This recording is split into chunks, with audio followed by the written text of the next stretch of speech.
Joining me right now is TJ Fudge, a research professor at the University of Washington. TJ, thanks so much for being here. Thank you for having me. So you study glaciers, not only here in the Pacific Northwest, but in Antarctica as well. Very cool. So tell us, what is the lay of the land? What are we looking at for glaciers here in the Pacific Northwest, their status? Yeah, so when I came here about 18 years ago, virtually every year the glaciers have gotten smaller. Wow. And that's kind of the main trend. And the big reason why is our hotter summers and drier summers, which is kind of on display today. What is the status of glaciers globally? So glaciers globally are very similar. Basically, every region in the world, the glaciers are getting smaller. The only kind of unknown is kind of East Antarctica, where we're just really trying to figure it out because it's hard to actually determine whether it's growing or shrinking. Okay, I'm going to ask you about how you track glaciers here in just a second, but I do want to know, what is your biggest concern as you are seeing these glaciers shrink, I should say, from year to year? So locally here in Washington, I kind of think of there's two really big impacts. One of them is on water.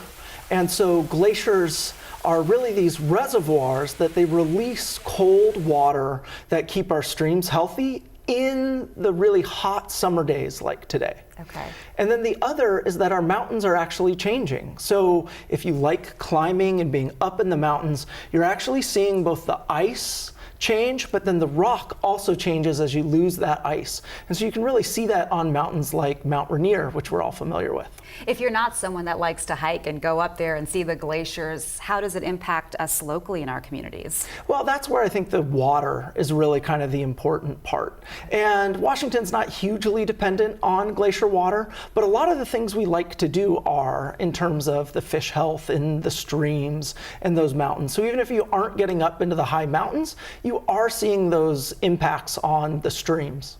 You did mention some difficulty looking at glaciers in East Antarctica. Can you tell us how you track glaciers, how you're monitoring them on a regular basis? Yeah, so a big part of what we do now is look with satellites. So we're able to kind of see how much the glacier has shrunk by taking pictures of it each year through time. But it's really important that people are also getting out and ground truthing these measurements. So getting out to the glaciers, making GPS measurements on them, and a variety of other things in addition to monitoring the water flows that come out. It is alarming to hear you say that they are shrinking from year to year. Is there anything we can do, anything to help our glaciers bounce back? So there's not a whole lot specifically we can do because it's being driven by the overall greenhouse gases and warming of the planet. So we can take certainly small steps to help reduce that, but I'd say the biggest thing is make sure that we're getting out and enjoying and appreciating them and paying attention to our overall kind of climate situation. So the goal here is to really slow things down.